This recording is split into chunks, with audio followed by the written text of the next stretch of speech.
que tengo que agradecer todo en mi vida, porque de chico tenía 2 sueños, uno ser jugador de fútbol y el otro empresario. Puedo decir que cumplí los dos. Ahí cuando estoy en Rampla me ve un representante y me llevan al CEFAR a Buenos Aires. El proyecto era llevarme a Inglaterra, me quiebro la muñeca, vuelvo y debuto en Sudamérica, ahí ya con 21 años. Sudamérica estuve 1 año y ahí me voy a Grecia. Que los negocios deberían funcionar con foco en su core business, ¿no? Y el resto terciarizar, que es como trabajan hoy las grandes empresas. Yo siempre digo, vos tenés 2 negocios, vos tenés el negocio, tu core business, que es vender, no sé, si sos un supermercado, alimentos, y después tenés el segundo, que es la eficiencia financiera sobre la rotación de inventarios, porque tu rentabilidad es giro de inventarios por tu ganancia, ahí está tu negocio. Porque hoy tenés una empresa, o más de una empresa, después Sí. entraremos en esos temas, con más de 140 colaboradores. ¿De dónde Sí. viene este empresario? Otra cosa que para mí es muy importante es construir sobre positivo y dar confianza, porque la confianza genera confianza. Bueno, José Fernández de Inventarios Uruguay, gracias por estar acá. Por favor, un placer. Gracias por la invitación a ambos. Bueno, José, ¿qué es Inventarios Uruguay hoy? Inventarios Uruguay es una empresa que se especializa en toma de inventarios, en administración de stock. Dentro de nuestros servicios está inventario viene de cambio, bienes de uso, activos fijos y consultoría sobre procesos de inventarios, que tiene más que nada que ver con política de inventarios, cómo una empresa tiene que gestionar sus inventarios y demás. ¿Y me podés explicar el servicio con un ejemplo? Con un ejemplo, sí, bueno, un ejemplo bastante cotidiano que se reitera muchísimo es sobre todo las grandes superficies. Especializamos más que nada en retail. Un ejemplo de supermercado que quiere hacer sus inventarios, ya sea por balance o porque realmente le interesa entender qué tiene, cómo comprar y demás, nos llama o nos manda un mail, o bueno, en caso que nosotros, la gente de marketing lo contacte, ahí hacemos una primera reunión como para interiorizarnos, porque vos para hacer un inventario entran en juego otras cuestiones, base de datos, si está etiquetado o no, porque eso etiquetado los códigos. Si voy muy rápido ahí me dicen. Tenés que tener todos los códigos etiquetados porque obviamente en la cotización y en los tiempos que vos tenés para realizar el servicio es fundamental esta parte. Por ejemplo, vos haces un supermercado 150.000 unidades. Es muy difícil porque los stock no siempre están bien, te diría que todo lo contrario. Y por lo general la mayoría de las empresas no tienen esa cultura de toma de inventarios. Entonces, claro, vos no contás con un stock teórico cercano a la realidad. Entonces vos tenés que de alguna forma hacer mediciones en esa empresa y entender qué gente va a ir. ¿Por qué? Porque vos tenés un día, que en realidad son 10 horas para hacer el inventario. 8 horas de trabajo para no entrar en horas extra, porque obviamente eso te pegan los costos, no solamente a vos, sino a tu cliente. Entonces, vos necesitas entender qué gente precisás.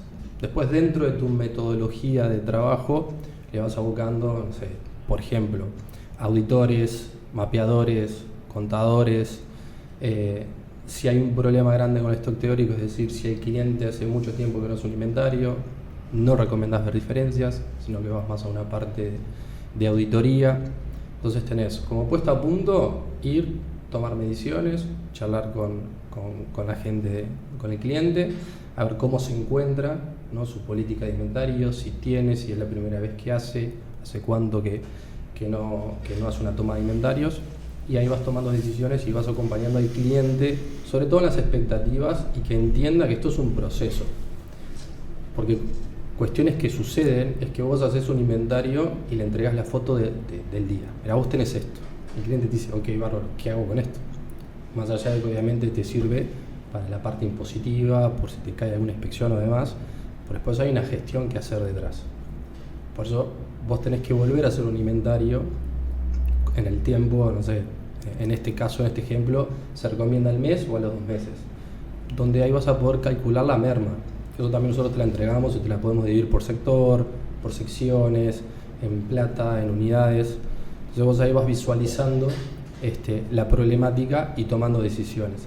Sobre todo para pymes que no necesariamente tienen una estructura dentro de la empresa que pueda llevar adelante estas cuestiones. Entonces sí o sí tienen que tomar asesoría externa. Además acá tenés además de la tarea que tiene mucho valor, tenés un control de oposición, ¿no? Que te permite ir un poco más a fondo. Y además hay cuestiones comerciales que tiene la empresa en aspectos de remuneración. Sería más que nada remuneración variable, donde vos quizás al gerente de sucursal le colocás un bono como responsabilidad del inventario. Si el inventario fue bueno, vas de la mano, y si no, no. Entonces eso también te permite, cuando tenés que ir a la parte productiva y de responsabilidad, también ejercerlo desde otro lugar. No sé si te respondí. Sí, y ahora me interesa saber un poco de dónde viene José, porque hoy tenés una empresa, o más de una empresa, después entraremos en esos temas, con más de 140 colaboradores. ¿De dónde viene este empresario? Bueno, yo soy nacido en Montevideo, criado en el pueblo de Santiago Vázquez, el único pueblo de Montevideo. Una familia bastante grande, somos 5 hermanos, todos varones, así que hijo de Gabriel y Virginia. En mi casa te puedo decir que siempre hubo un espíritu emprendedor. Mi padre se dedicó a la comercialización, era vendedor. Después luego se metió en el tema del fútbol con nosotros, y luego a la parte de trading, de alimentos y demás para China, además de jugadores de fútbol. Mi hermano Sebastián fue el primero que emprendió de los hermanos, y después emprendí yo. Y después tíos cercanos que también emprendieron. Así que creo que un poco sí viene de mi casa. No tuve la posibilidad de desarrollarme dentro de una empresa familiar. Para bien o para mal, además yo elegí otro camino. Yo al principio quería jugar al fútbol. Yo de chico tenía 2 como sueños. Tantos. Como cualquier uruguayo. Queremos jugar al fútbol, esto es así, es cultural. No solamente querías, sino que pudiste jugar. Pude jugar, sí, la verdad que tengo que agradecer todo en mi vida, porque de chico tenía 2 sueños, uno ser jugador de fútbol y el otro empresario.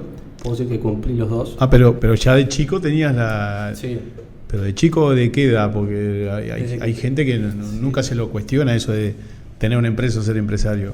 Desde que tenía 6, 7 años yo sabía que más o menos quería hacer estas 2 cosas. Después, como niño, me visualizaba en 10.000 actividades. Me gustaba mucho andar en bicicleta, patinar. También me visualizaba, en ese momento estaba muy de moda los juegos, en ESPN lo pasaban, ahora no me acuerdo el nombre, que andaban en patineta, bicicleta, y yo quería ir a correr ahí, pero me duró muy poco. Ya después, cuando cumplí 12 años, que ahí tomé la decisión, con una charla que tuve con mi padre, que la llevo hasta el día de hoy, porque mi hermano Diego es el tercero de 5, ¿no? Él ya había comenzado en el fútbol profesional.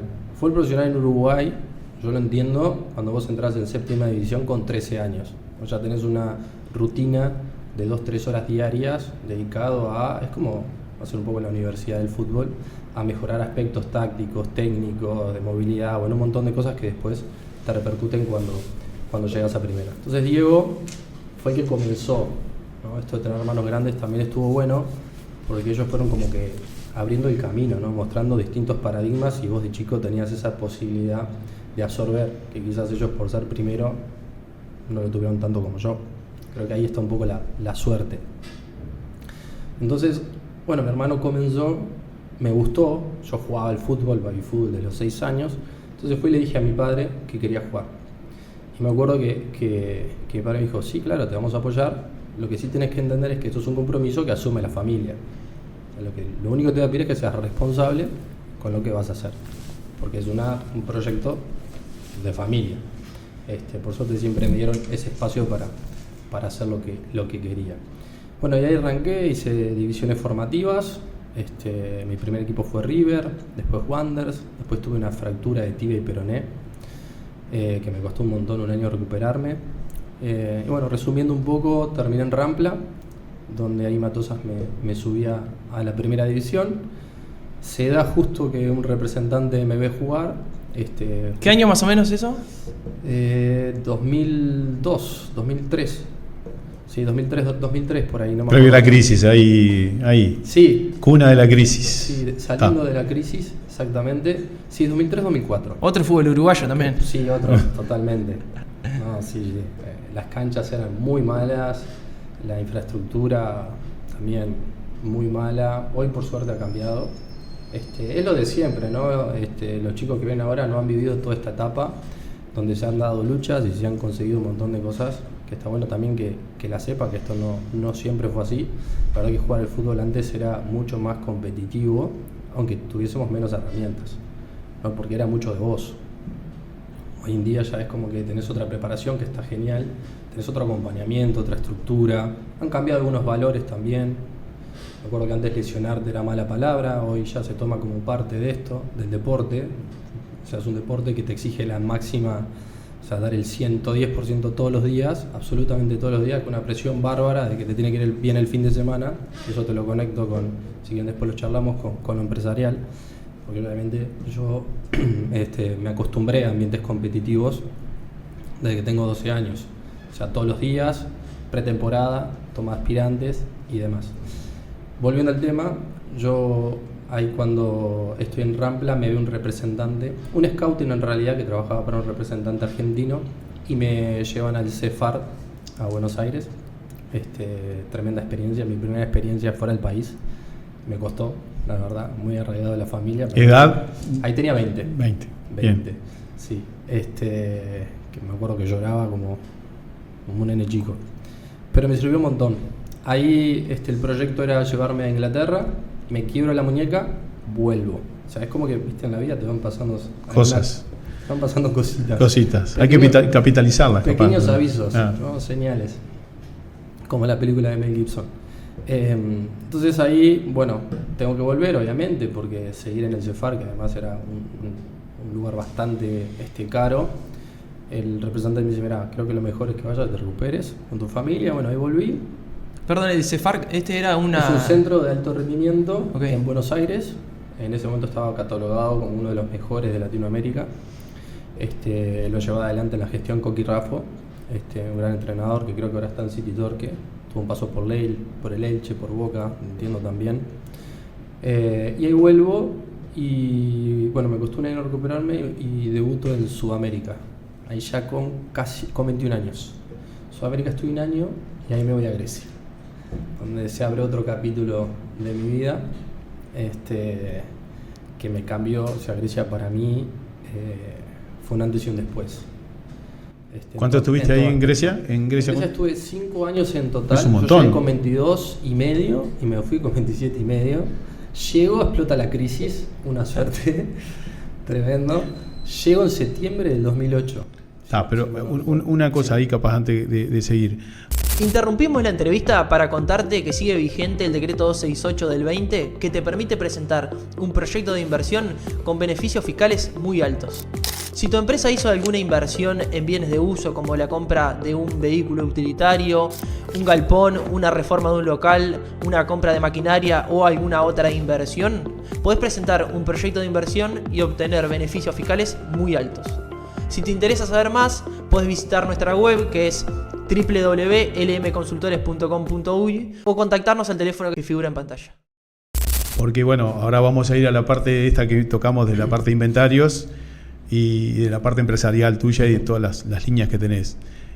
¿En qué parte estudiaste algo, te capacitaste, leíste, no sé, sí, en este interín? Porque o arrancaste después de los 27 o ya venías... No, yo arranqué la parte de formación corporativa después de los 28 años. O sea, hasta ahí el liceo. Sí. O sea que no era viable tampoco compatibilizar esa educación o ese crecimiento personal profesional de la mano del deporte. Necesitabas hacer foco ahí. Sí, con el diario del lunes, ¿no? Que esto es un poco lo que siempre te pasa en la vida, yo creo que hubiese podido hacer las dos cosas. El tema es cómo te agarra en ese momento, con las herramientas que te agarran en ese momento. Yo creo que vos podés hacer las dos cosas.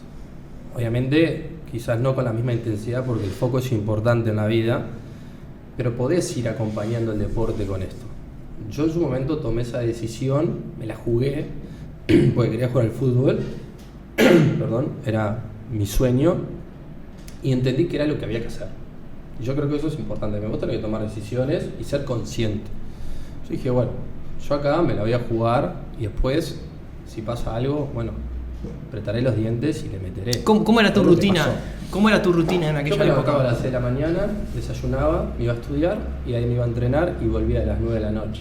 No miraba tele, en esa época celular era muy poco, así de lunes a viernes. Los sábados me iba a jugar, volvía muerto y domingo. ¿Mucho viaje? No, en ese momento. En Grecia. En Grecia, pensé que me hablabas de la etapa más de chico. No, en Grecia ya era una rutina distinta, me dedicaba a eso. En Grecia entrenábamos a las 3 de la tarde, yo me levantaba, desayunaba, hacía algún estiramiento o algún ejercicio en casa si me sentía que estaba cargado o demás. Después me iba a entrenar. Siempre, bueno, trataba de tener la mejor alimentación y el mejor descanso. Es una parte que se desconoce del jugador. O sea, es muy sacrificado para el jugador y para la familia. Porque vos no haces, no te puedes permitir hacer mucha cosa, ni disfrutar de todo eso que te da el fútbol. Que creo que se está empezando a interpretar ahora eso en el mundo de los negocios. Es decir, se habla mucho más de la rutina, del buen descanso, de la buena alimentación para poder volcarla intelectualmente a los negocios. ¿No crees que hay una conexión ahí entre esas dos cosas? Yo creo que sí, que es fundamental, como todo. Depende cómo vos quieras hacer las cosas. Porque vos tenés el emprendedor, tenés al empresario, que conviven, capaz que en la misma persona o no, y después si vos querés ser accionista, querés ser dueño de negocios, todo depende de dónde vos lo quieras llevar, como que no hay una receta. Para el desarrollo personal yo diría que sin duda, y después si vos querés tener un buen nivel de desarrollo empresarial, lo mismo. O sea, todo tenés que dedicarle horas, tiempo, conocimiento, que me parece que es más una actitud de vida y no algo que, no sé. Sí, está bien, pero viste que igual vos del ámbito deportivo traes una super rutina. Sí. Vos tenés una rutina, vos a tal hora tal cosa, no sé qué a tal hora tal cosa, y eso durante 5, 6, 7, 10 años que dure tu carrera profesional. Ahí, y bueno, nosotros porque un poco lo hemos escuchado de varios que hemos tenido charlas, y generan esto de esas rutinas para hacer ciertas cosas, para enfocarse a la mañana, otro decía que rinde no sé qué hora, el otro que es no sé qué, pero en definitiva hay un tema de rutina y que viene un poco también, a eso creo que te refería un poco, Nico, de cómo eso a veces también genera mucho resultado. Genera resultado cuando lo haces en el mundo empresarial, en tu emprendimiento, en tu negocio. Sin duda, que genera resultado, y comparto que es una gran receta. Vos tenés que tener hábitos saludables. Los hábitos forman conductas que viene atrás, es una forma de pensar. Entonces, bueno, el pensamiento genera hábitos terminan forjando el carácter. Bueno, el carácter es eso, ¿no? La forma de pensar y accionar. Entonces, sí será importante el hábito. Yo lo desprendí un poco porque vos encontraste todo. Y creo que el éxito también es muy personal, ¿no? Por eso lo quería separar un poquito ahí. Sí, pero igual capaz que después vamos ahí porque coincido con vos que el tema de éxito depende de cada uno. Cada uno tiene su propio concepto de qué es el éxito y le dará esa dimensión. Pero para no irnos ahí, o sea, vos hiciste todo este trayecto, pero te encontrás con 28 años que termina con el liceo. 27 y medio, digamos, ahí en Grecia, bueno, después que vino. Pero ahí volví. Obviamente fue una decisión que tenía que madurar. Yo además estaba en Grecia, en pareja. Pero ¿cómo arranca? O sea, antes de irnos ahí, sí. O sea, ¿dónde se despierta eso de yo me voy a ir a poner algo y en dónde? Porque estabas en Grecia, podría haberlo puesto en Grecia y dejar de jugar el fútbol o no sé. Contanos un poquito cómo... Sí, la verdad no tenía idea. Yo no sabía, lo único que sabía es que yo necesitaba volver, era más que nada un sentimiento. Acá a Uruguay. Necesitaba volver a mis raíces y entender desde mi lugar, ¿no? Barajar y dar de nuevo. O sea, ¿qué hago ahora? No fue fácil porque y es una decisión que le cuesta a todos los jugadores, sobre todo jugadores que han hecho una carrera como la mía, bastante media baja. O sea, a mí me tocó jugar en equipos. El que no pudo hacer la diferencia, cuando se dice en la carga futbolística, el que le fue bien, pero que no hizo la diferencia. O un hombre el cual después puedas capitalizar. Claro. ¿No? Entonces, o dejaste tu carrera muy temprano, porque puedes hacer una diferencia, pero la vida continúa, ¿no? Pues tenés un montón por delante. Vos podés terminar con 28, haber hecho una diferencia, y qué hago de acá en más, ¿no? Eso me parece que es lo más importante. Bueno, yo sentí volví, creo que fue hoy con el diario Lunes, una gran decisión. En su momento fue muy difícil, porque yo no tenía un horizonte, no sabía qué iba a hacer. Y vos tenés que dejar algo que te encanta, que es tu vocación y que te preparaste toda tu vida. O sea, tenés que aceptar un fracaso, que no hay que tenerle miedo tampoco a la palabra fracaso. Bueno, capaz que vos lo estás mirando como un fracaso. Capaz que en realidad hoy... Es que fue, porque vos, o sea... no lograste lo que vos tenías como objetivo. Exactamente. Perfecto. Que tampoco es una palabra tan dura, es una palabra que forma parte de nuestra vida todos. Yo creo que si hacen una autocrítica, en algún momento hemos fracasado, le hemos errado. Sí, o errarle y volver a intentar, pero está bien. Exactamente. Llegaste a esa situación y ahí... Volví y que estabas en pareja, dijiste recién. Estaba en pareja. Tenías tu vida hecha ya. Mi vida hecha ya. No casado, estaban viviendo en pareja con una... enamorado. ¿Todo bien? ¿Bárbaro? Sí, todo 100%. ¿De Grecia la chica? Sí, ella es griega. Entonces, claro, la decisión tenía un poco más de condimentos, ¿no? Era más complicado todavía, porque era decirle que no a dos pilares que tenía en mi vida hasta ese momento. Entonces dije, bueno, volví y lo que hice fue pedir consejos. Che, ¿qué hago? ¿En qué me ves que puedo ser bueno? La verdad que resumiendo, los consejos fueron muy malos, de verdad, uno peor que otro. Los que me dieron los consejos exactos, entiendo, fueron mis padres que me dijeron, mirá, es una decisión tuya, acá no te va a faltar nada, contá con eso, el resto... Anda a laburar. Te toca a vos, ¿no? Viví, hace tu vida. Y sí, porque vos salís acá, porque también estaba la otra, salir, porque estamos viéndolo del lado empresario, pero la mayoría de la gente viene a buscar un laburo. Sí. Como sea, de técnico, no sé qué, porque estabas vinculado al fútbol. Me imagino que puede venir por ahí es la mano. Es lo más fácil, es lo más sencillo, quizás es lo que sentís, o lo que lográs visualizar, porque en la vida es mucho de esto de paradigmas, ¿no? O sea, es lo que vos creés y ves a dónde te condicionan. Sí. Entonces, me creo que va un poco por ahí.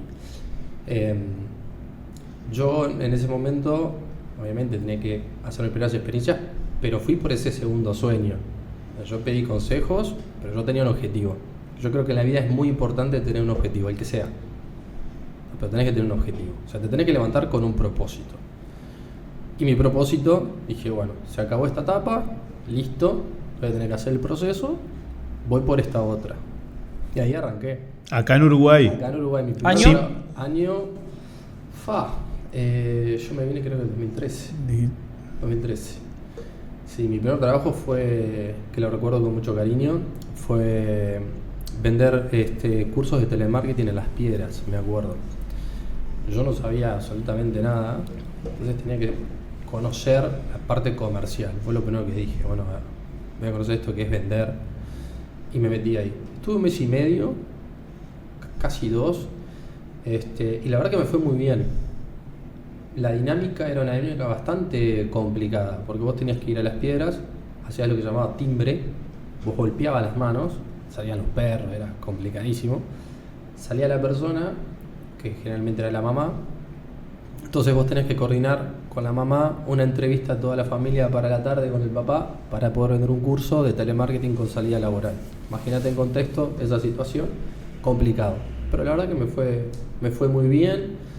Al mes ya tenía 2 personas a cargo, digamos, que era enseñarle cómo vender a través de mi experiencia, pues tampoco que tenía herramientas para enseñar a vender. ¿Te prepararon para esa venta en frío? Yo me preparé, porque yo cuando arranqué, ahí sí, leí muchísimo. Fue muy autodidacta la preparación, pero sí leí muchísimo.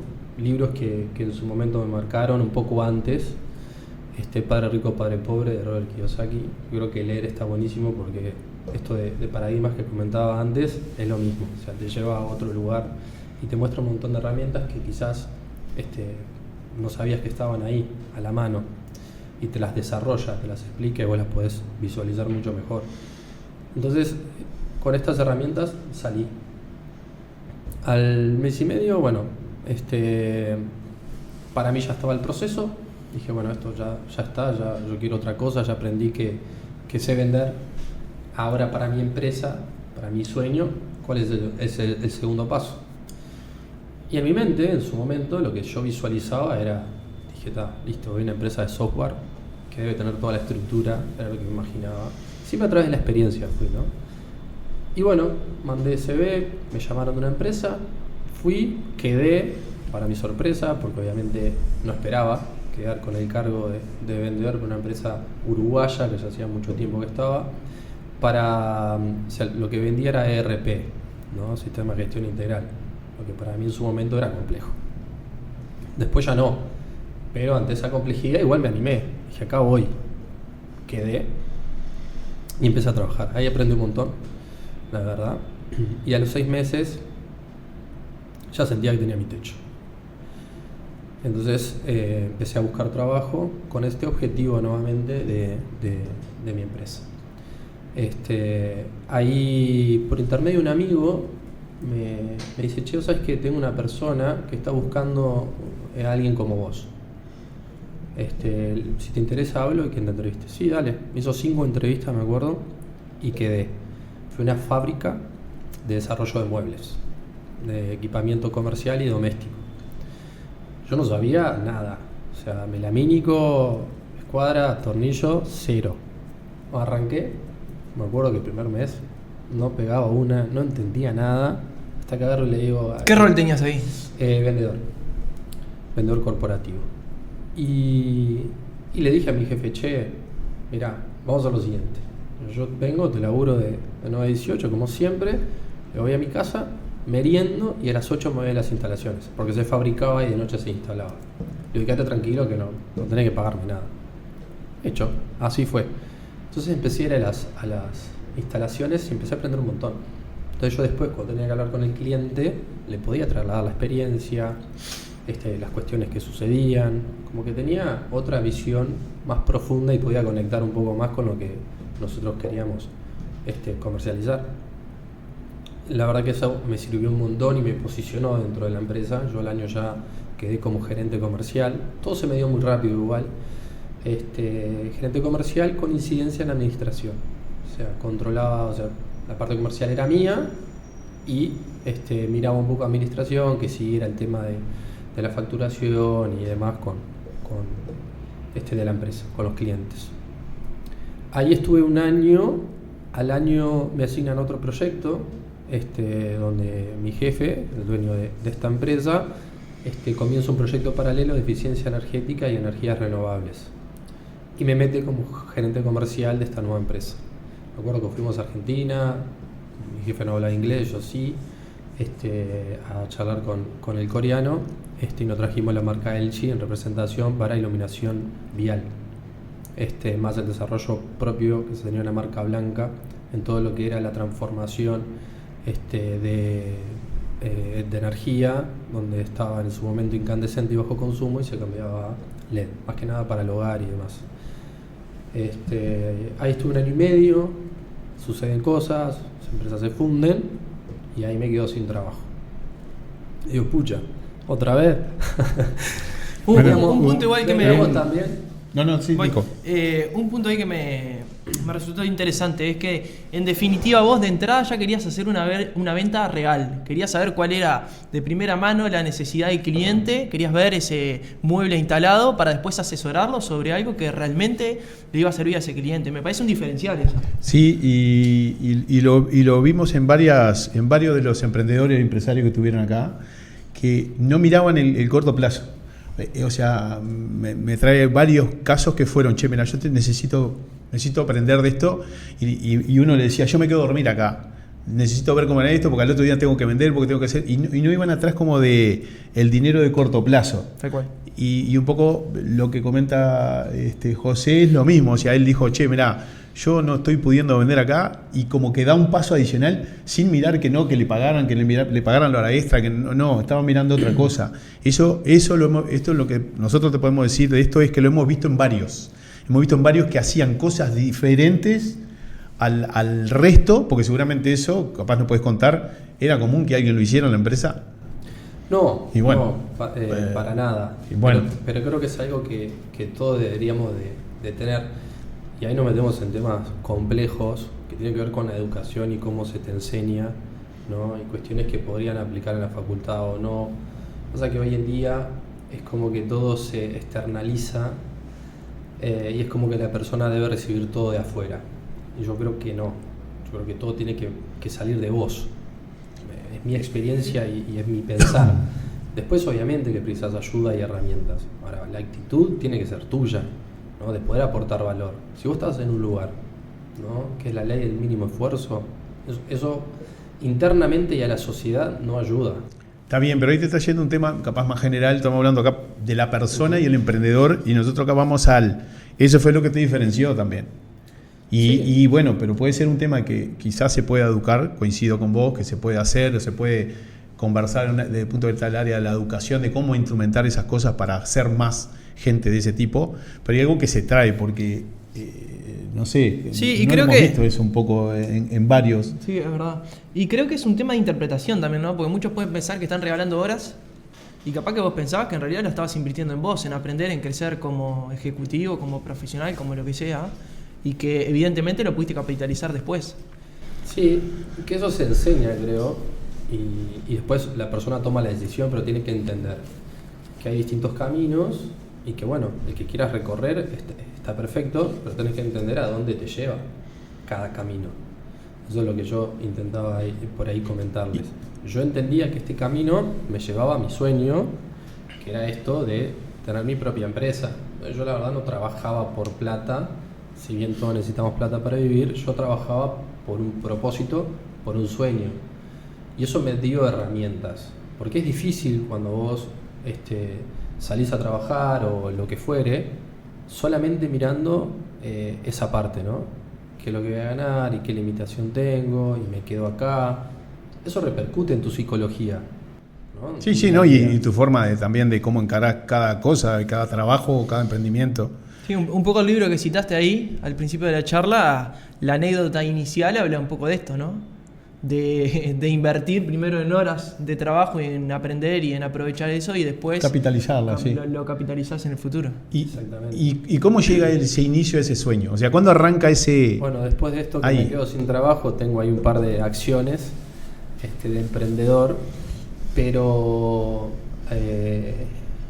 en el 2017 abro Inventarios Uruguay, donde yo me sentía ya preparado para emprender, porque obviamente uno tiene que ser autocrítico y decir, bueno, sí, todavía estoy, no estoy. ¿Qué es abrir una empresa? Y una empresa de servicio, porque yo me tiene un baile interesante. Yo comienzo con inventarios, servicio, ¿no? Que tiene una exigencia particular, corporativo, ¿tá? De inventarios, o sea, contexto. Hoy todavía no hay cultura de inventarios, sobre todo en pymes, empresas más grandes ya sí, pero en 2017 yo salía a ofrecer mis servicios de inventario y la gente primero no entendía porque no era algo común, ¿no? Entonces, y es un poco más profundo que no sea común.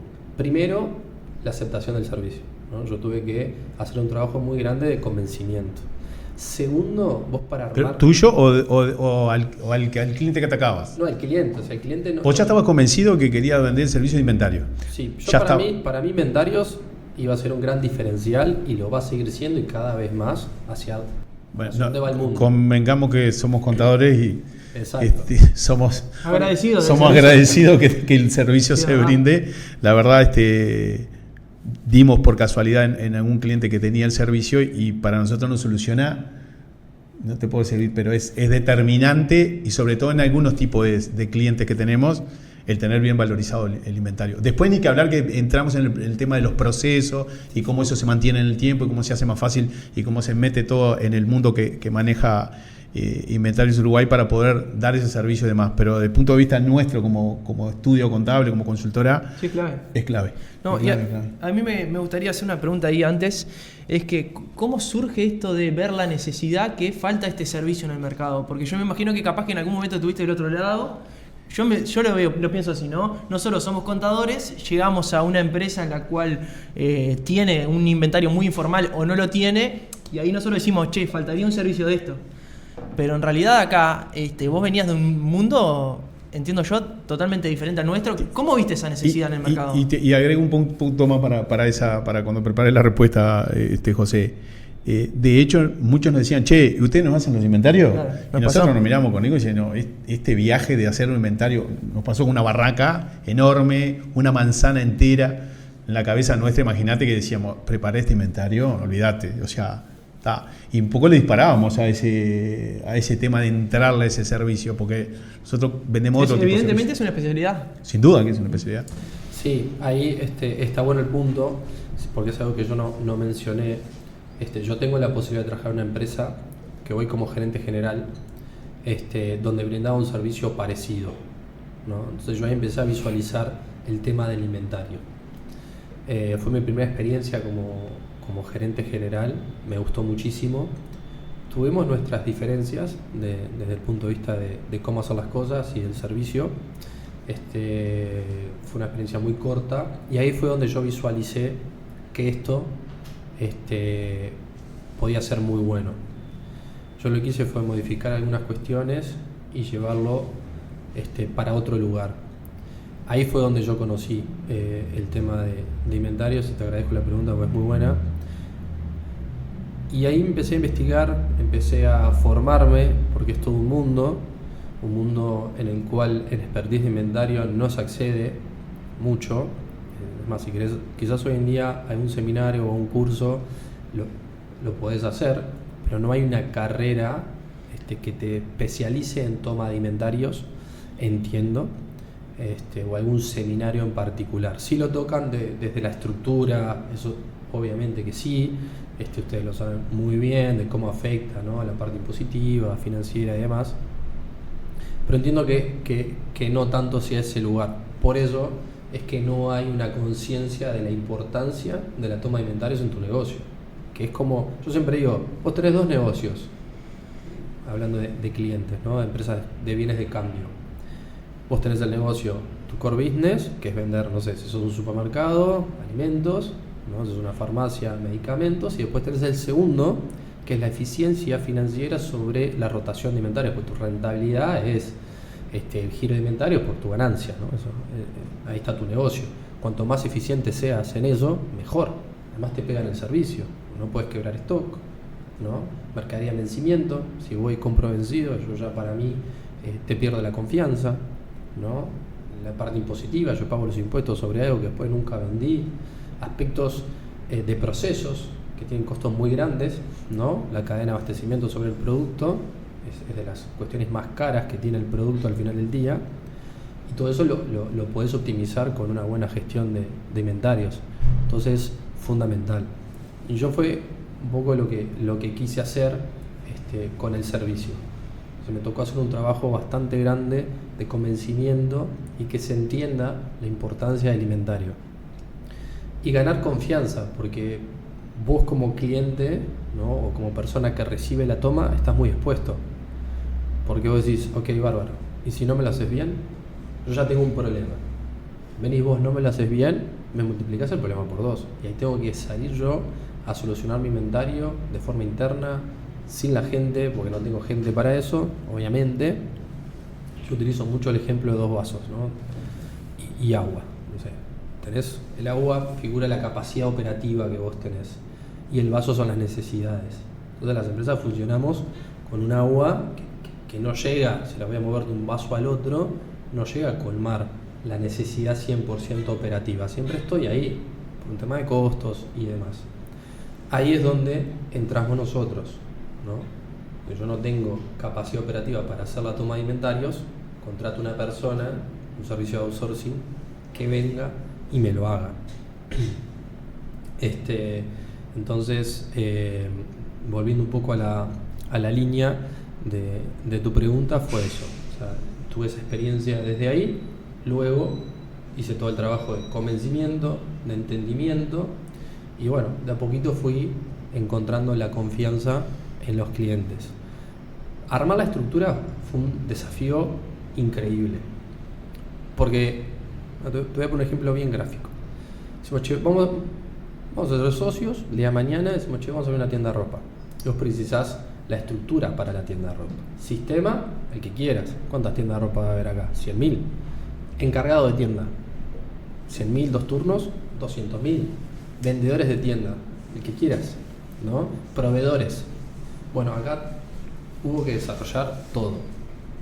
Sistema bien enlatados, pero vos tenías que hacer un montón de desarrollos porque obviamente el servicio, vos tenés que encontrar diferenciales. Hablaste que había enlatados demás, sí, pero en definitiva vos desarrollaste el software a medida. Sí. Bueno, yo creo que eso es una particularidad de muchos negocios en Uruguay y de muchas pymes en Uruguay, que los enlatados en general para las pymes no están tan buenos.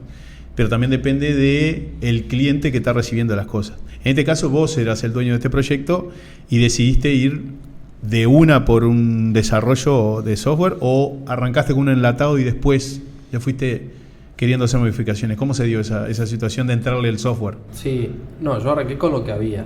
Que era un ta. enlatado, es un proveedor que bueno, empezamos a trabajar con él y fuimos desarrollando sobre ese enlatado, ¿no? Nosotros pedíamos cuestiones que visualizábamos que eran muy buenas para el cliente, le aportábamos valor al cliente, y para nosotros, para aumentar la productividad, pues un negocio mucho de productividad es muy complicado en ese sentido también, porque vos el conteo lo haces en base a productividades, tenés curva de crecimiento y demás, pero para no irme con las ramas, ser un poco más específico, arrancamos con eso.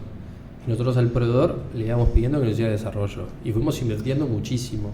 Yo la inversión más grande, con mucho dinero, fue en software y en tecnología, hardware y software. Ahí fue donde hice mayor inversión y recurso humano para que me pueda llevar adelante el servicio. Pero para que no te vayas como decís vos, ¿ese es el que tenés actualmente? ¿Ese software ya pulido es el que tenés? Pulido, pero todos los años te digo, hacemos 2, 3 retoques, actualizaciones, y vas buscando cosas. Está perfecto. Exacto. Pero arrancaste con algo ya estaba armado. Armado porque era algo bastante básico. Bien. Porque vos cuando vas a hacer un inventario terciarizado tampoco precisás un software hiper complejo. Porque ese software lo que hace es procesa info, como cualquier software y va conciliando información, no códigos, asociándolo a descripciones y después los concilia. Sí, nosotros le pusimos mucho pienso en los reportes, ¿no? Que nosotros le entregamos al cliente, y en cómo nosotros podíamos hacer nuestros procesos más confiables y más ágiles. Creo que es la clave, en definitiva, de los software hoy para hacer gestión, porque en definitiva vos haces una gestión, haces una foto y después gestión. Sí. Entonces, vos tenés dos chances de hacer. Una de las cosas que hiciste vos es tomar un software ya y hacer todo esto, pero implica un montón de conocimiento. Vos para poder mejorarle, y vos le mejoraste el producto a tu propio proveedor. Hoy tiene un software muchísimo más completo y mucho mejor. Es más, si yo fuera hoy a comprarle, porque voy a poner una empresa de inventario, por ejemplo, y sin duda que no sé si llegaremos a ese, pero si empezás a evaluar ese producto que tiene tu cliente mejorado por ustedes, por la experiencia que tienen ustedes, ¿o no? Sí, es así. De hecho, yo creo que el proveedor, tenés proveedores claves, quizás son socios estratégicos, también tenés que tener esa mentalidad. Porque esa mentalidad la tuvieron Grandes Superficies con nosotros, ¿no? Porque entendían que no había un servicio de calidad en ese sentido y lo necesitaban. ¿Y cómo llegaste a la Grandes Superficies? Ahí va, porque quiero contextualizar. Hoy José tiene más de 140 empleados o colaboradores y trabaja para empresas como Tienda Inglesa, Microsoft, El Dorado, entre otras. Supermercado El Rey. El Rey también, Ojo. Cliente en común. Sí, que le mandamos un abrazo grande a Alf, como le digo yo. Andrés La Vista. Pero a ver, estamos contextualizando una persona que viene del mundo del fútbol, porque venía del mundo del fútbol, te autoformaste, hiciste una capacitación, nosotros coincidimos y somos muy pro de ese tipo de capacitación. Nico, hemos tenido charlas de en qué estudio. Y Nico, de lo que estás, más de lo que estás. Que no quiere decir que la formación tradicional sea mala, no, para nada. Yo creo que te brinda una gran base, pero el diferencial está en otro lado. Ahora, ¿cómo llega toda esta situación a lo que son referentes hoy en el mercado retail en Uruguay? ¿Cómo llega? José golpea la puerta y le dice, hola, ¿tengo un servicio? Literal. ¿Así? Sí, golpeamos la puerta 1.000.000 de veces pidiendo una oportunidad. Y esa oportunidad la logramos capitalizar. Esto es mucho. Había una bala de plata, era que... Y bueno, esto es como jugar un partido, sí, ¿no? Sí. Son 90 minutos y tenés que hacer más goles que el otro. Es muy sencillo. Y esas posibilidades que nos dieron las capitalizamos. Hicimos mucho foco en el servicio, respondíamos, veían gente seria, gente con muchas ganas y dijeron, bueno, es por acá. Y por suerte pudimos responderles. Y resultado, o sea, porque las ganas está bien, duda. la actitud está bien, pero no, supongo que... Es que el resultado para mí es un proceso. Si vos tenés la actitud correcta, si le dedicás el tiempo, ¿no? Y velás por eso, el resultado llega. Lo que te defiende el resultado es un proceso, ¿no? O la continuidad de los resultados. Puedes tener una noche mágica y dar con el resultado, pero después va a ser difícil que lo logres tal cual sostener. José, y si yo tengo el supermercado, yo quiero saber, más allá de que vos vas a llegar a ese número, a ese stock, quiero saber cómo es el procedimiento. Vos llegás acá y me lo has solucionado, ¿cómo participo? ¿Tengo que cerrar el supermercado? ¿Cómo funciona eso? ¿Y tiene que ser en cualquier parte? Si la tengo en Durazno, el supermercado. Sí, de hecho nosotros hacemos todo el país. Excelente. Sí, contanos un poquito eso, José, a ver cómo es. Sí, también, porque aparte, ojo, mirá que es tal cual vos decís y lo comentó Nico, es una especialidad y parece una magia, pero ¿qué? ¿Van 3? ¿Van 5 para contar todo el supermercado? ¿Contás ¿O vas vos y 2 más? ¿Cómo es? Sí, yo hoy no participo ya hace años de los inventarios, pero al principio iba yo. Sí, supervisaba absolutamente todos los procesos, el software y demás. Después, bueno, fuimos creciendo y obviamente mi rol hoy en la empresa, que ya es un grupo Feno, que tiene 3 aristas, o 3 verticales. Una es Inventarios Uruguay, especialista en inventarios y procesos, política de inventarios. Dinámicos, recursos humanos, una consultora que hace selección de personal, headhunting y consultoría sobre recursos humanos. Y después Navara, que es una empresa que se especializa en marketing, sobre todo abocado al trade marketing, ¿no? Siguiendo esto del retail y las grandes superficies. Nosotros atendemos todo el país. Cuando vamos al interior, obviamente tenés transporte. Pueden ir 60 personas, 80, 100. Hay días que tenemos, 100 personas, o sea. Hay días que tenemos 130 personas, 140 personas trabajando en el interior. Metés 4 bondi. Sí, en la Plaza de Independencia salen 6 camionetas, 2 micros, bondi. Hay de todo. Y eso es un tema también. Porque obviamente vos trabajás con muchos jornaleros. Porque tu curva en el año se va modificando. Y no es lo mismo que ese día te toque un supermercado, una farmacia, o 2 supermercados, o 3 supermercados. Entonces varía mucho la necesidad de gente. Entonces, bueno, es que tenés 140 fijos, ¿no? No, bueno, está bien, pero eso es una particularidad, porque vos pero lo movés ese día sí, movés 140 personas. Sí, pero no quiero descubrir este punto, porque no se suele ver. Y es un punto muy importante para el negocio, porque te pegan la productividad, te pegan las horas extras, ¿no? Porque vos tenés que a las personas tenerlas entrenando o realizando inventarios para que puedan ser productivos, se equivoquen poco.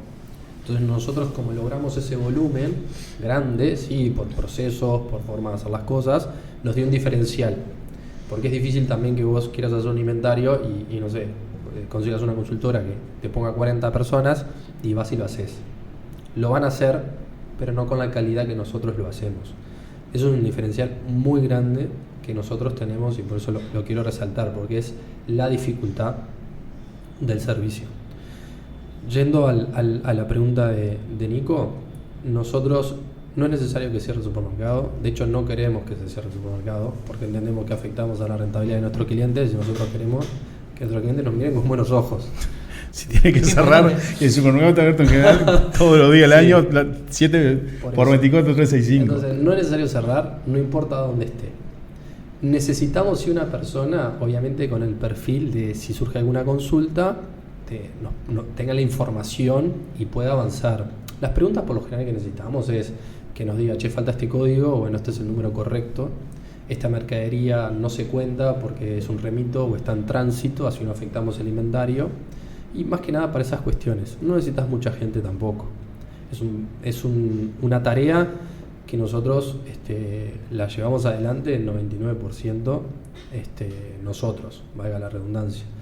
El cliente participa muy poco. Y la idea, y entiendo que en esto va a terminar este servicio, ya algunas empresas lo están haciendo con nosotros, a que terciaricen su inventario. Digan, che, tomá, inventario es tuyo. Vos sos el que sabés, yo no tengo la capacidad operativa de hacerlo, ni es lo más inteligente para el cliente, ¿no? Yo entiendo que los negocios deberían funcionar con foco en su core business, ¿no? Y el resto terciarizar, que es como trabajan hoy las grandes empresas, ¿no? Vos encontrás las grandes superficies que terciarizan un sinfín de cuestiones, logística, outsourcing, en tema de cuestiones más operativas, asesoramientos, bueno, esto es lo mismo. Entonces el cliente, yo creo que va a terminar pasando por ese proceso y tomando esa decisión de que encuentre socios estratégicos como nosotros y nos entreguen la responsabilidad de gestionar su stock. Llegamos, ponele que si cierra a las 10 de la noche, llegás más o menos 7 de la tarde, haces un mapeo, ¿no? Nosotros partimos esa gran superficie en miles de ubicaciones pequeñas que nos permiten tener mucho más control. Esas ubicaciones las tenemos con marbetes, con código de barra, no hay proceso manual, es todo a través de tecnología, entonces van con colectores y empiezan a contar en formato barrido. Y a su vez, paralelamente, tenemos un sector de control de oposición, si bien es interna, es control de oposición de auditores que van trabajando en conjunto. Vas barriendo y vas auditando. Esa auditoría se direcciona en conjunto con el cliente para que sea lo más eficiente, porque obviamente se termina en porcentaje, ¿no? Pues si vos querés auditar, terminas auditando el 100%, es como que hacer un inventario 2 veces, no es lo más rentable, no es lo más eficiente. Entonces vos lo que tenés que hacer es siempre buscar la mayor eficiencia. Entonces es un trabajo en equipo. La estrategia surge de ahí, de la charla con el cliente, de qué porcentajes. Nuestras auditorías son bien transparentes. Nosotros al cliente le entregamos las auditorías que hicimos, o sea, qué auditamos, dónde y qué. Y el porcentaje de error, ¿no? Digamos, conté 300.000 unidades, nuestros porcentajes de error la verdad que son muy bajos, están en el 1% más o menos, lo que es muy muy bueno. Y bueno, eso obviamente es corregido además.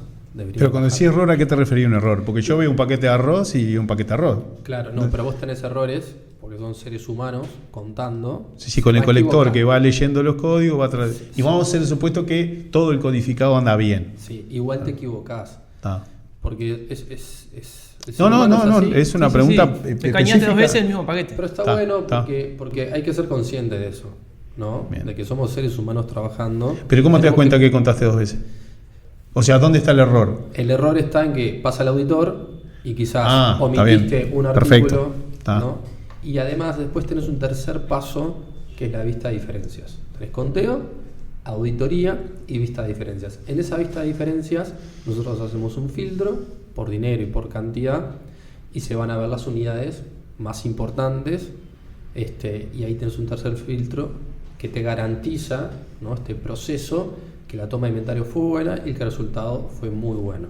Tenés margen de error, además las diferencias corregidas y el 100% de diferencias entregadas. Si el cliente, que debería de hacerlo al día siguiente, ya ajusta, hace sus procesos de ajuste, y si no tiene le queda macheadito. Exacto, si no tiene herramientas nosotros se la damos, le mandamos a auditores para que el otro día sigan viendo esas diferencias. El inventario termina más o menos 5 de la mañana. Porque ahí hace un corte, dijiste 7, como a las 10 de la noche, que cuando generalmente cierra el súper. Claro, 7 arrancás en depósito, 8, 8 y media, 9, dependiendo del horario. Pero vos arrancás en depósito, cierras salón, te mudás a salón.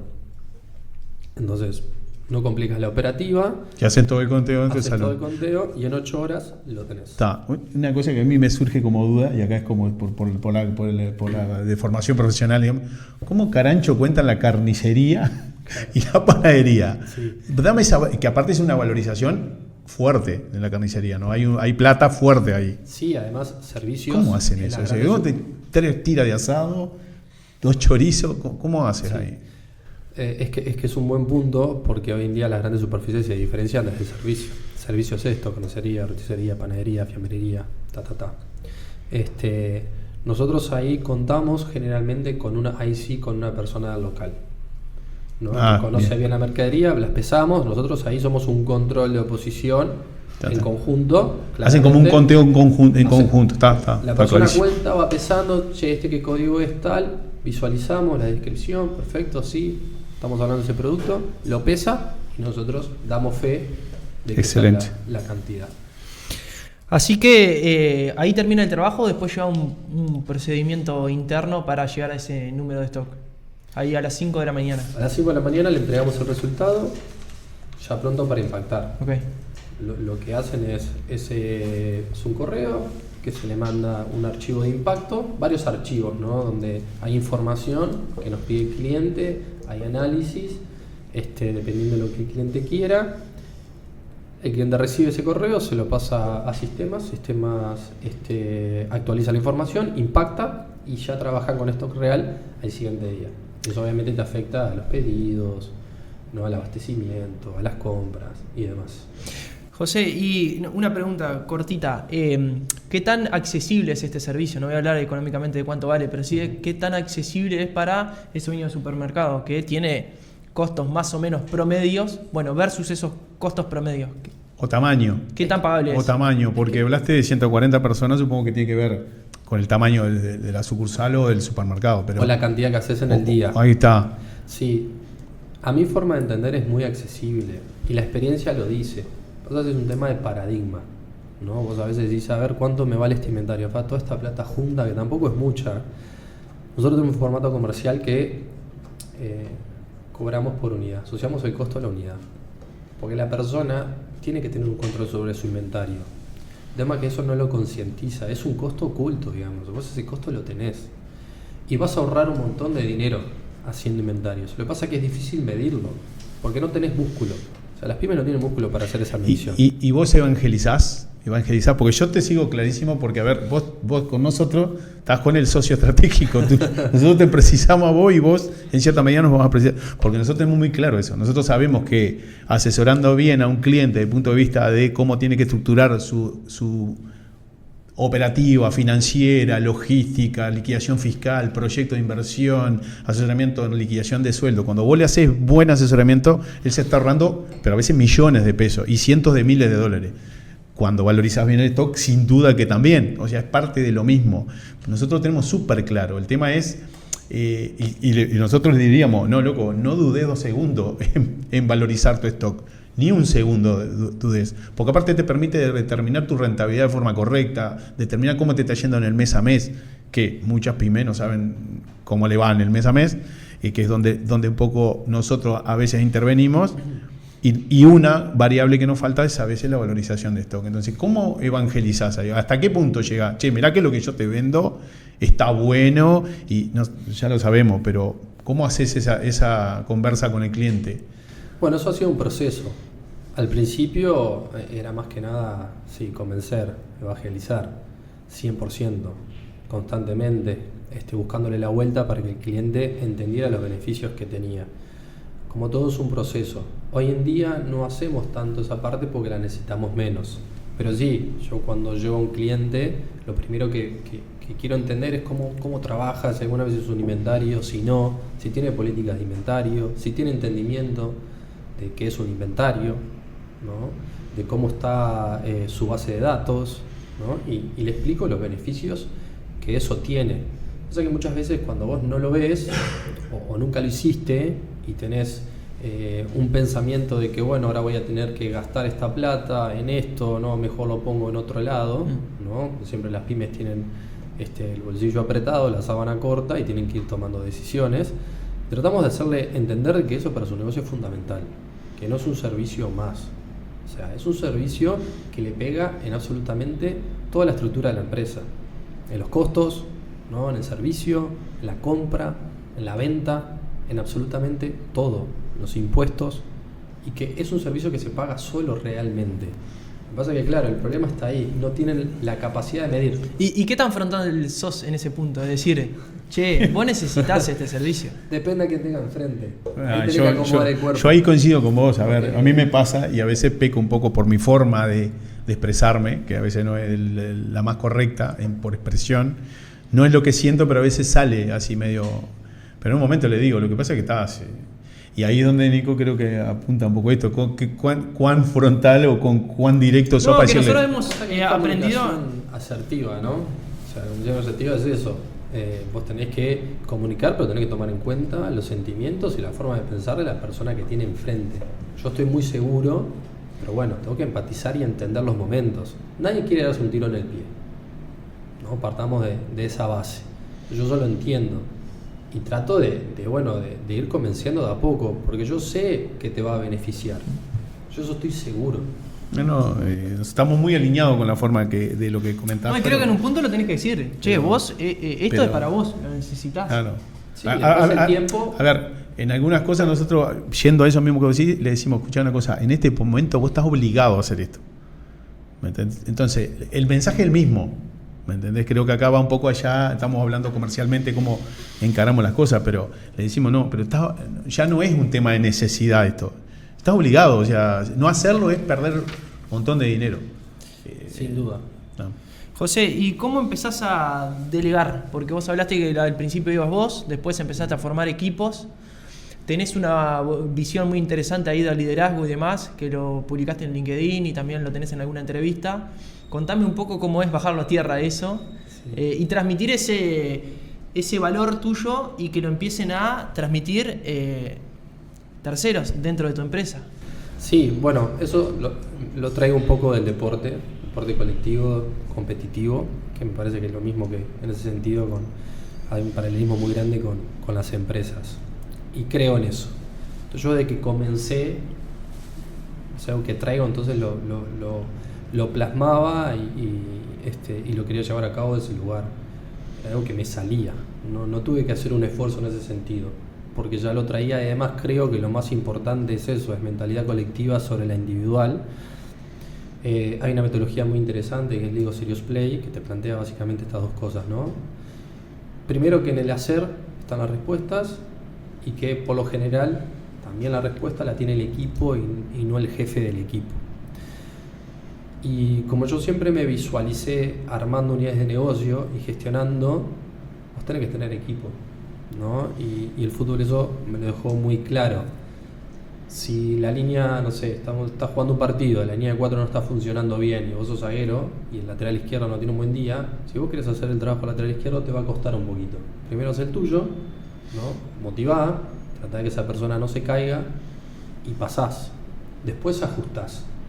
Pero vos necesitas, para conseguir resultados, que cada persona sepa su tarea, su rol y que construya desde ahí. Otra cosa que para mí es muy importante es construir sobre positivo, ¿no? Y dar confianza, porque la confianza genera confianza. Es muy complejo y creo que es una charla para otra hora más, porque se escucha mucho el liderazgo. Sí, yo soy pro todas estas cuestiones, vos tenés que liderar, pero también tenés que dejar que la gente haga su proceso. Y después entender también el contexto. ¿Qué herramientas tiene esa persona? Porque vos liderás, pero ¿qué? O sea, ¿están preparados para esa parte? ¿No? Porque eso también es parte, o es un aspecto de la capacidad del líder, de entender los momentos, ¿no? Pues, ¿qué significa ser líder también, ¿no? Dar el ejemplo, estar en la primera línea de la batalla, ¿no? Eso de transmitir a través de el ejemplo, valga la redundancia. Entonces son aspectos que para mí son fundamentales, ya los traigo, pero que es un desafío diario, porque además a mí me gusta trabajar con una metodología bastante horizontal, entonces eso te lleva a convencer, y vos para convencer tenés que charlar, discutir, argumentar. Eso te lleva tiempo y energía, y es un proceso constante, ¿no? De llevar a la mesa constantemente estas cuestiones. Che, bueno, acá nos equivocamos o no, ¿cuál es tu visión? Bueno, ¿por qué esto que se tenía que hacer no se hizo? Armemos los procesos, y es un ida y vuelta constante. Yo creo que nunca se deja de hacer eso. Eso es constante y tenés que permear a los demás o transmitir este tipo de cultura para que las personas lo absorban y luego ahí lo transmitan. Pero es un tema de perfil también, ¿no? Porque no todos queremos hacer las mismas cosas, no a todos nos gusta lo mismo y no todos tenemos la misma capacidad para las mismas cosas. Entonces es bastante complejo, se dice con mucha soltura, pero para mí es súper difícil esta parte de gestionar equipos, gestionar emociones. Yo vengo de mi casa, ¿no? Como cualquier persona, ¿qué quiero decir vengo de mi casa? Vengo con una educación y valores.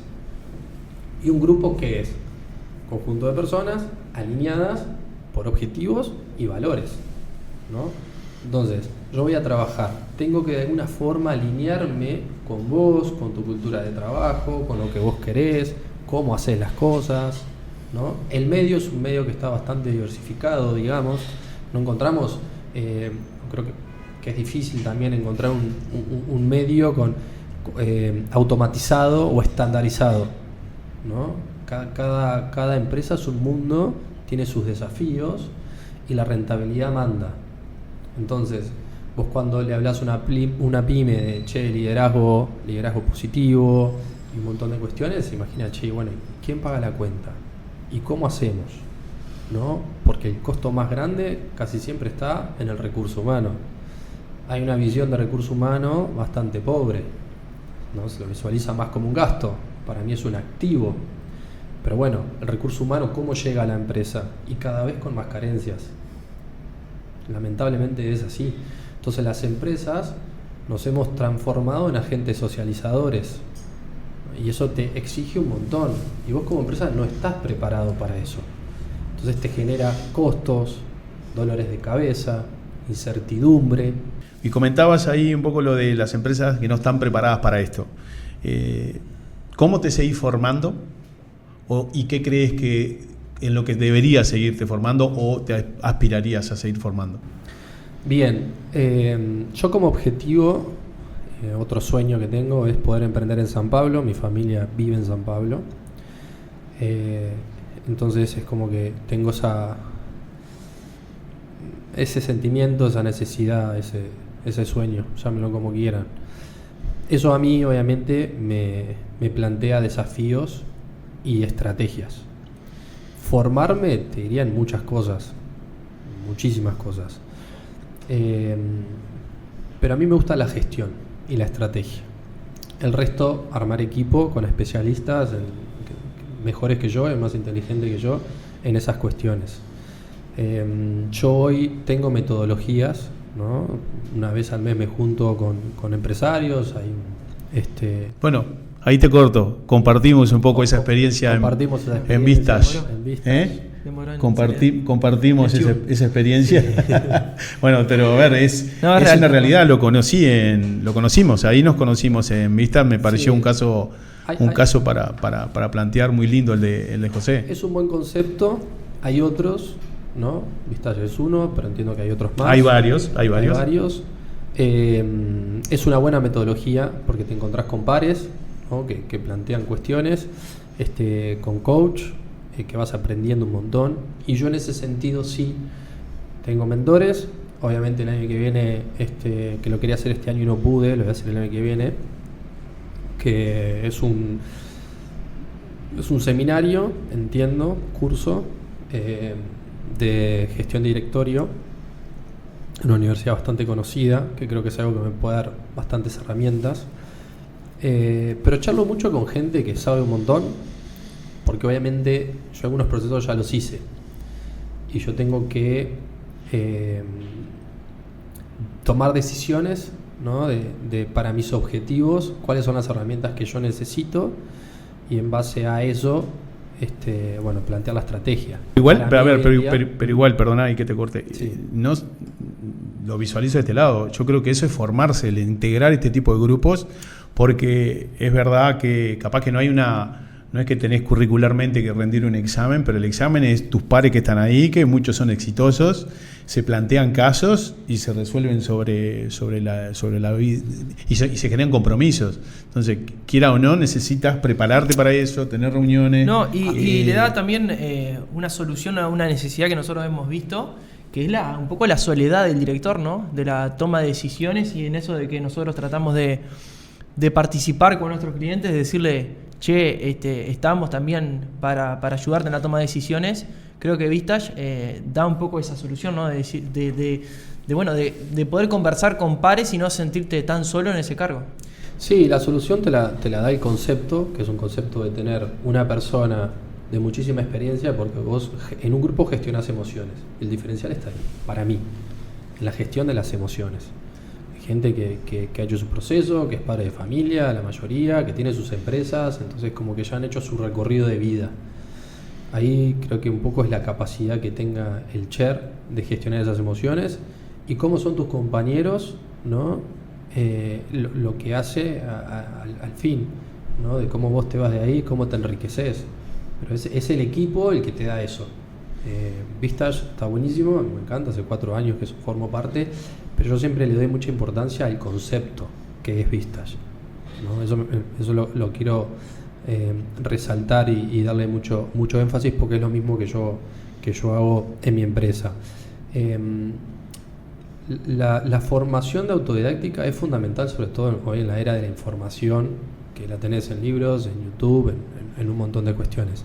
Y siempre está bueno combinarla con cuestiones tradicionales, teóricas. Lo que pasa que la vida te va llevando por distintos caminos, y hay un costo de oportunidad que hay que entender para las empresas y para las personas. O sea, es así. O sea, vos decidís hacer una cosa, o sea, se abre una puerta, se cierran otras. Todo no lo podés hacer. Entonces hay que concientizar esa parte, porque todo lleva tiempo y lleva horas, y hay que ser responsable con eso. Entonces, cuando vos tomás una decisión, decir, bueno, a ver, tengo mi costo de oportunidad acá, allá, ¿qué es lo que voy a hacer? ¿Amerita hacerlo? ¿No amerita? Entonces, para mí hay procesos que yo ya no puedo volver atrás. Sí los puedo complementar, y no es mejor ni peor, porque obviamente yo de esta forma he desarrollado 3 unidades de negocio. Sí, ahora vamos a ir ahí. Las 3 rentables, las 3 vienen bien, y con posibilidad de trascender fronteras, que es lo que es como mi objetivo final.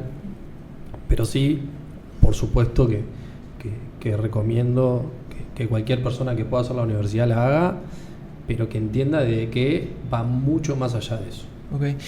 Y antes de irnos a esa parte de las otras líneas de negocio, ¿cómo está la región con respecto a esto de los inventarios? Porque a priori me parece un servicio súper interesante para poder llevarlo a la región y a donde la demanda llame. Sí, y ahí está el costo de oportunidad. Yo en 2019 me fui a Paraguay, me contactó un paraguayo que le había gustado mucho, había visto el servicio por LinkedIn, le había interesado, fui. En el 2019 3 veces fui en el año, nos juntamos, visitamos prospectos, charlamos un montón. La verdad que había terreno fértil en algunas cuestiones, en otras no, pero el diferencial fue la pandemia. Por eso no me fui. En la pandemia tuve la posibilidad, que si bien es algo que no hablamos, para mí fue otro sueño que no lo esperaba, que fue poder desarrollar un club de fútbol. Yo fui gerente general y vicepresidente de Atenas Fútbol Club, una sociedad anónima deportiva donde yo venía trabajando mucho con Grupo FASI, Grupo Pachuca, y me dan la responsabilidad de desarrollar ese proyecto en el 2020. Así que ahí fue como una primera experiencia a nivel internacional en Paraguay. Después me contactan de Perú, donde estaban interesados, un poco más en método franquicia, modelo de franquicia, que no tengo mucha experiencia, pero sí ahí me empecé a interiorizar, y es algo que me interesa. Y San Pablo, por 2 cuestiones: desafío personal, de decir, bueno, acá vamos a jugar la Champions League. San Pablo es la 5ª ciudad del mundo, es impresionante. Y después porque, bueno, mis padres y mis hermanos viven ahí. Entonces, obviamente, a mí la familia me tira un montón, y me encantaría poder tener la posibilidad. Después me puede ir bien, me puede ir mal, es parte de... No pasa nada, me volveré más pobre y más sabio, es lo peor que puede pasar. Está bien, pero muy bueno. está bien, pero en definitiva estás en condiciones de poder dar ese salto hoy. Pero eso porque hoy las 3 líneas que tenés, estas 3 verticales que nombrás acá en Uruguay, las tenés, digámosle, desde el punto de vista empresarial, las tenés bien gestionadas para que no requieran de tu presencia. Sí. ¿Cómo es ese día a día estratégico? O sea, te levantás, venís, bueno, esta semana tengo tal cosa, planificás la semana, planificás el mes. Y antes de eso me gustaría así que introduzcas un poco ahí, que es dinámicos y Navara. Navara. Okay. Sí, dinámicos significa dinámico en griego. Sí, bueno. ¿Es lo mismo? No, pregunto porque no es igual, es con K, ¿no? Dinámicos en griego es dinámica. Y claro, yo aprendí griego, para mí Grecia fue muy importante, dije, algo tengo que hacer con esto. Sí. Entonces, recursos humanos, dinámico, el movimiento, todas estas cuestiones que pasaban con el outsourcing, ¿no? Toda esta filosofía del movimiento de la evolución la quise plasmar en la empresa de recursos humanos, que era un poco lo que les comentaba hace un rato. Se especializa en recursos humanos, headhunting, selección de personal y consultoría de recursos humanos. Hoy, ¿cómo nace Dinámicos? Por una necesidad. Pensaba gente para alimentario, o sea. Claro, no solamente eso, sino ¿cómo contratabas vos? Que no la encontrábamos en el mercado. Claro. O sea, no fue una visión ahí espectacular mía, no. Bueno, pero viste una necesidad y viste una posibilidad comercial también. Exacto. No. Necesidad interna. Cuando yo trabajé con 4 consultoras y teníamos siempre la misma problemática. Y nosotros las medíamos, o sea, le entregábamos mediciones cada 6 meses de cómo se venía comportando. O sea, charlábamos en el mes a mes. Vos le dabas el feedback de la gente que te mandó, básicamente. Yo le daba el feedback de perfiles y todo. De faltantes, que eso a mí me pega en horas extras y al cliente lo mata, porque si yo me atraso en los inventarios lo complico al cliente directamente. Y después en el error de perfil. ¿Qué es error de perfil? Si vos para una tarea operativa me mandás un perfil administrativo. Eso es un error de perfil. Porque es difícil de medir el error de perfil. Decir, che, José, ¿de qué me estás hablando acá? No, cuestiones que son claras. Entonces nosotros teníamos un 50% de error de perfil y un 20% de faltas. Y los proveedores no nos daban ningún tipo de solución. Lo que nos decían, el mercado es así. Porque con uno, con otro, listo, no lo encontré, lo armo yo. Si no existe, lo hago, por lo menos intento hacerlo. Y así surge Dinámicos. Nosotros ya teníamos, obviamente, una unidad de negocio armada que teníamos que proteger y potenciar. Yo tenía que tomar una decisión. O cierro la empresa o hago esto otro para potenciarla y protegerla, ¿no? Pensando en la sostenibilidad, que es un concepto muy importante para las empresas y que no se mira, ¿no? Cómo ser sostenible en el tiempo. Porque para mí la empresa, a los 10 años, ahí estoy de acuerdo con los japoneses, ¿no? Es como que está listo, camina, ¿no? Cumplimos 10 años, pero ya no es, wow, la empresa. Sé que es un proceso bastante largo. Entonces, bueno, teníamos que, de alguna forma,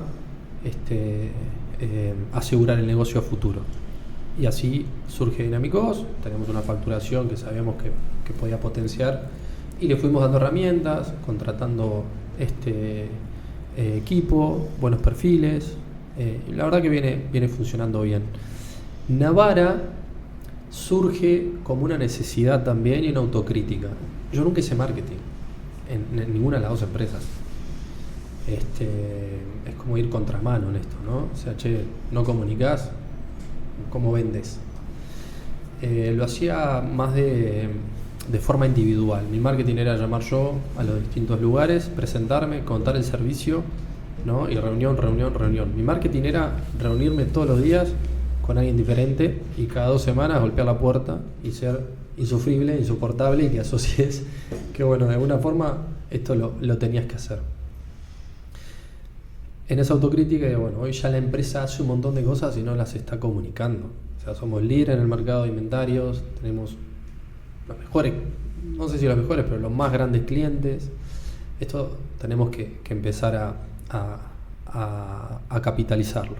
Y así surge Navarra, tanto para darle una mano a inventarios como a Dinámicos. Además que vimos que había otra necesidad. Y para sorpresa, en pocos meses crecimos un montón. Porque hay un servicio que no está tan profesionalizado, que son los promotores de visibilidad, merchandising, mercaderistas, ¿no? Que van a los distintos puntos de venta, en base a planogramas, ellos acomodan la mercadería, la marca tiene un lineamiento, hay espacios, hay todo un negocio detrás, y esa persona es clave para las ventas, ¿no? Y para la exhibición. Después terminan siendo ventas, y otra pata que es fundamental son los vencimientos. Entonces nosotros vimos esa necesidad y fuimos un poquito para ahí, porque nosotros nos especializamos mucho en el retail. O sea, la mayoría de nuestros clientes son retail, y ahí nacimos y fuimos encontrando necesidades y desarrollando servicios. Y la verdad que hoy estamos muy contentos con varios clientes de primerísimo nivel ya trabajando en ese formato. A nivel digital nos falta un montón. Nosotros queremos ser un apoyo para el e-commerce, porque por un lado tengo inventarios, fundamental para e-commerce, no hay ninguna novedad. Y por otro lado tenemos la pata de marketing digital, donde bueno, podés comunicar, te controlo, conecto, puede ser un diferencial nuestro para el día de mañana. No, y mucha información que sale también de este estudio del stock, que no es la tradicional, no es para el balance o para el contador o para lo que sea, pero que seguramente se desprende de ese estudio y que genera mucho valor en la empresa, en el cliente, que ni siquiera lo pensaba o no te contrató para eso. Sí, sin dudas. Por ejemplo, trayendo el e-commerce de nuevo a la mesa, vos compras de tu casa, ¿no? Y decís, bueno, se voy a comprar un lavarropa. Compro, no tenés stock, compré a otro y ya no te vi más, ¿no? O sea, entonces el costo de oportunidad para las empresas es cada vez mayor, ¿no? Después, encontrar mercadería que no sabías que tenías, hacer ofertas, o sea, hacer caja. O sea, yo tengo $20.000 de inventario en mercadería que no estoy vendiendo. Sigo ocupando un espacio, ya pagué los impuestos sobre esa mercadería. ¿Qué me es más rentable? ¿Liquidarla o seguirla teniendo ahí ocupando un espacio todos los días? Porque el espacio tiene un costo. Que no lo veas es otra cosa. Pero ese espacio ahí tiene un costo. Por más que el depósito sea tuyo, no importa si es alquilado. Si es tuyo, tiene un costo igual, ¿no? Entonces hay un montón de aspectos. Se me ocurre para las franquicias también, ¿no? Que hay un franquiciado que tiene esa prenda que yo quería comprar y que por la web no la encuentro, pero capaz está en Paysandú. Y a través del stock yo puedo detectar que está allá en Paysandú y vendérsela a ese cliente que va a comprar por la web. Exacto, y además como control o como control de calidad para el franquiciado.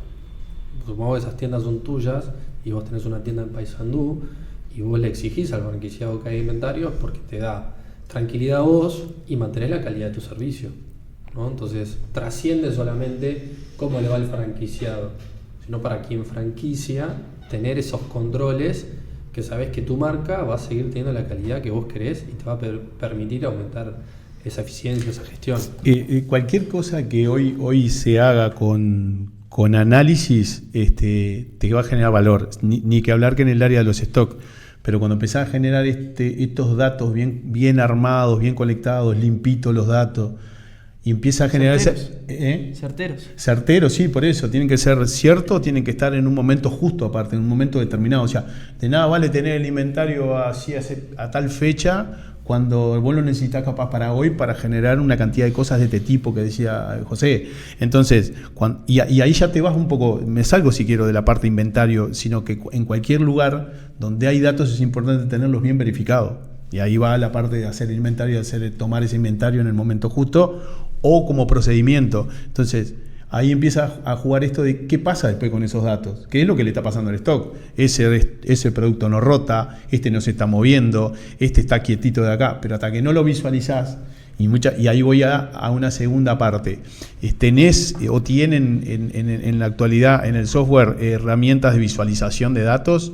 ¿O todavía van vía análisis de la base de datos por alguna planilla Excel o resumida y algún tipo de dato como foto o como visualización? ¿Tienen esas herramientas hoy? Bien. Tenemos, sí, herramientas en el software que te permiten visualizar la merma, porque acá es un concepto que va de la mano de inventario, que es merma, ¿no? Entonces vos podés identificar la pérdida y qué porcentaje es sobre tu inventario. Nosotros tenemos experiencia donde hemos bajado la pérdida arriba de un 15 la merma, arriba de un 15 o un 20%. Eso como dato. Nosotros hoy en día por sistemas entregamos sobre todo la información de qué contamos, cómo lo hicimos y los archivos de impacto, información que te permita confiar y entender qué tenés y saber que lo que decimos que tenés, sí lo tenés. Eso corre todo por sistema. La parte de análisis, donde nosotros tomamos las mermas o comparamos stock teórico con inventario, y lo llevamos a las secciones y lo vamos visualizando, eso se entrega en formato de gráfica que no es por sistema. ¿Tá? Si el sistema te lo tira ya pronto, lo metemos en un Excel y ahí tiramos las gráficas. Bien. Tenemos un trabajito final en el Excel. José, y para empezar a redondear la charla, sí, que ya pasamos por varios puntos. Por varios puntos. ¿Cómo dirigís estas 3 líneas de negocio? ¿Tenés un gerente en cada una de ellas? ¿Cómo funciona eso? ¿Y qué consejo podés dar para que aquel que tiene que gestionar una o varias líneas de negocio, esas cosas imprescindibles que sí o sí tiene que medir o analizar o hacer? Sí, obviamente tengo equipo, tengo responsables, lo llamo responsables no gerentes. Me gusta más la palabra responsable para que la persona asuma que ser gerente es eso, no otra cosa.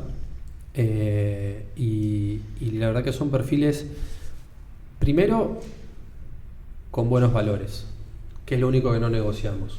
O sea, podemos negociar lo que quieras, flexibilidad, que tiene que ser de los dos lados, no solamente de un lado, no solamente al lado de la empresa, ni solamente al lado del empleado, sino de las dos partes. Tengo gente muy capaz, muy inteligente en sus áreas, con muchas ganas de salir adelante y con buenas formas. Que eso es el consejo que puedo dar. Después el resto depende de un sinfín de factores. Pero consejo es contratar buena gente, gente inteligente y tener la apertura para trabajar con ellos. Algún concepto, sí, de metodología es que utilizo una metodología bastante horizontal, ¿viste? No verticalazo. En algunas cuestiones quizás tenga que ser un poco más vertical. Sí, las jerarquías dan orden y tienen que estar, porque el orden es fundamental en las organizaciones, porque son empresas. Entonces, bueno, ahí se va a trabajar. Es un ámbito laboral, pero sí es muy, muy, muy importante esos aspectos. El perfil, ¿no? Con sus aptitudes, buena gente, que haya confianza y que se trabaje de forma horizontal, respetando jerarquías, pero cuanto más horizontal sea, mejor, porque eso es lo que termina pegando en el servicio. Porque si yo trabajo con vos todos los días, discuto, ¿no? Que discutir es intercambiar argumentos, no otra cosa. Bueno, tenés esa discusión, después te preparás, lo medís, que eso también es importante, ¿no? Ahí sí te puedo tirar otro concepto, que las reuniones no sean reuniones solamente donde se charle y se vuelquen un montón de cosas, sino que haya una minuta en la reunión. Mucho para aprender ahí en esa área. Sí, y después se analice, ¿no? Bueno, hoy de qué hablamos. Y después de pocos puntos, ¿no? No hay que hacer 10 puntos y volverse loco. Todos alcanzan. ¿Cuánto dura una reunión óptima para vos? No sé. No sé, la verdad, no soy tanto de esa escuela. Porque hay veces que son 15 minutos, contexto define. Esa sí es una frase que si los chicos miran de mis empresas este podcast van a decir, sí, este sin duda es José. Yo todo el tiempo los vuelvo loco con contexto define. Entiendan el contexto, entiendan por qué hago las cosas. Eso sí, también, ahí tenés otro concepto donde, viste, charlando me lo fuiste sacando. ¿Por qué hago esto? Es importantísimo que la persona entienda por qué hace las cosas. No lo hago porque me lo piden o porque es mi trabajo. No tiene un sentido. Entendé por qué haces eso. Eso te va a dar a vos la capacidad de tomar decisiones, de resolver problemas o traer propuestas a la mesa que te van a valorizar a vos como empleado o te van a dar herramientas por si el día de mañana querés emprender. Porque cualquiera de las dos son viables. La diferencia entre el empresario, emprendedor o empleado es perfil. No es ser mejor, peor, no. Son perfiles distintos. Unos tenemos un poco más de capacidad de riesgo y otros menos. Algunos tuvieron ejemplo de chicos de algunas cosas y vos vas copiando, ¿viste? Vos vas viendo y dices, che, qué bueno esto, vas asociando cuestiones, imágenes, valores, sensaciones, sentimientos y después lo vas plasmando. Pero todo es válido. O sea, decías lo que decías, hacelo de la mejor forma posible, ¿no? Sacrificate para dar lo mejor de vos y ahí vas a generar un entorno de valor. Eso sí, para cerrar, es lo que me gustaría dejar o hacer mucho énfasis, que el sacrificio para mí es fundamental y es la piedra angular para el desarrollo personal y de la comunidad. O sea, ahí me parece que está la clave.